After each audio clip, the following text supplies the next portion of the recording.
Today I'm going to be talking to you about our solar system as well as our batteries and a controller for our solar system, and part of it is also the inverter. So what you see in front of you are our four small 400 watts folding solar panel kit. These panels feature a metal fold-out stand for easy installation. Each of them came with a 7 amp controller that we are not using at this time, but maybe we'll use them as a spare. They can each produce 40 watt, therefore 2.3 amps each.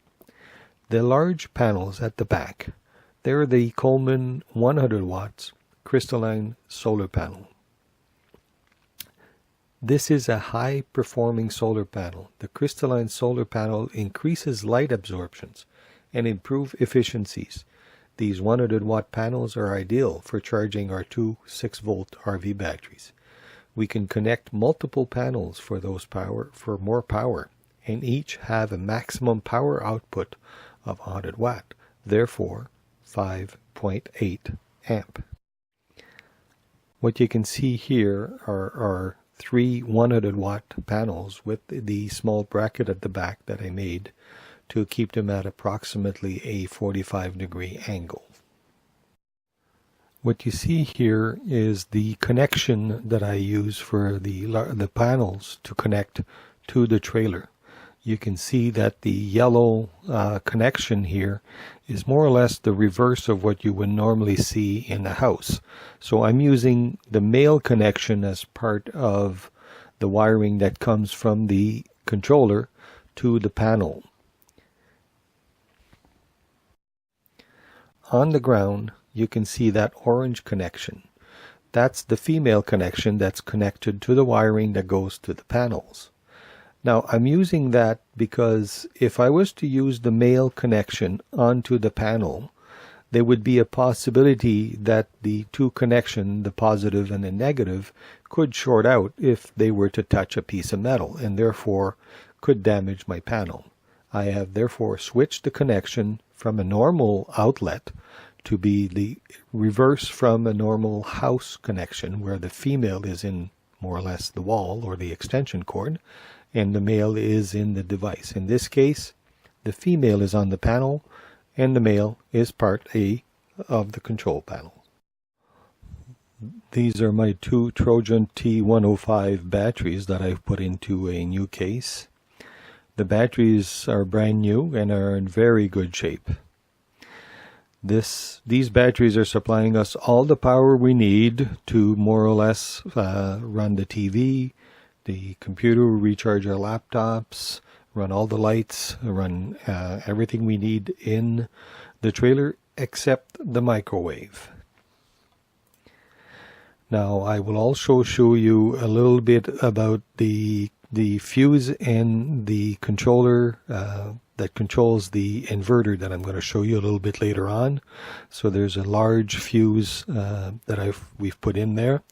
And the trailer did not come with a shutoff that can cut all power, well, 12 volt power, to the trailer. So basically, with my friend Roger, we basically installed a shutoff switch that cuts all the power to the trailer through the negative of the 12 volt of the two 6-volt batteries.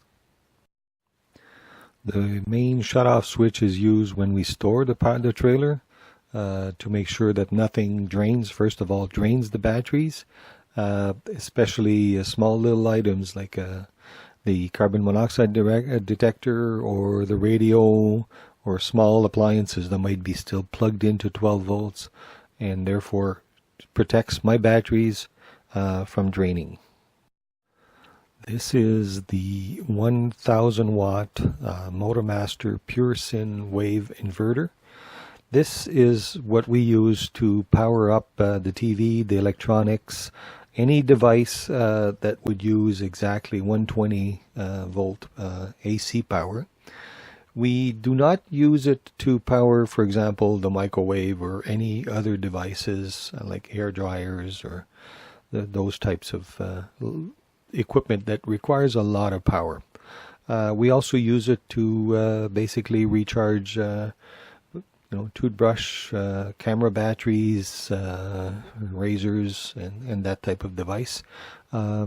As well as used it one day for doing pyrography, to do a little bit of work. And on a very sunny day, had no problem at all supplying the power that I needed.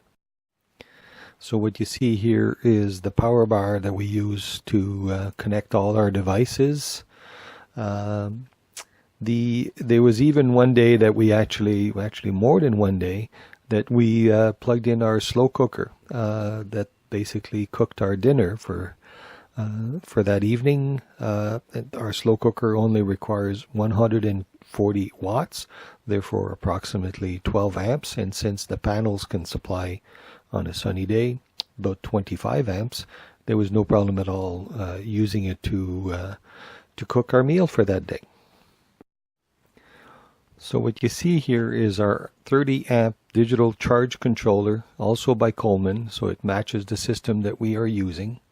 It has a maximum capacity of 30 amp and can also show us, for example here, it shows us the number of amps going into the battery that varies between 5.8 and 6.2. The switch on the right hand side right now shows the amperage. If I was to lower that, it would show me what the voltage of the batteries are right now. There is a number of small lights on the left hand side that shows the level of the battery, more or less. It has 4 little yellow lights. So if the batteries are really low, medium, high, when the batteries are fully loaded, that little blue light will turn off. The little yellow light below that will basically say that the batteries are on a trickle charge or full. And this controls and protects our batteries from being overcharged by the solar panels, as well as protects the panels from basically blowing up if the batteries, there was ever a problem with the batteries. You can see here that the batteries are almost full as I switched the controller to show me the voltage. So it's presently at 14.7, 14.8. When it stays at 14.8 for a number of minutes, then it basically the batteries are full.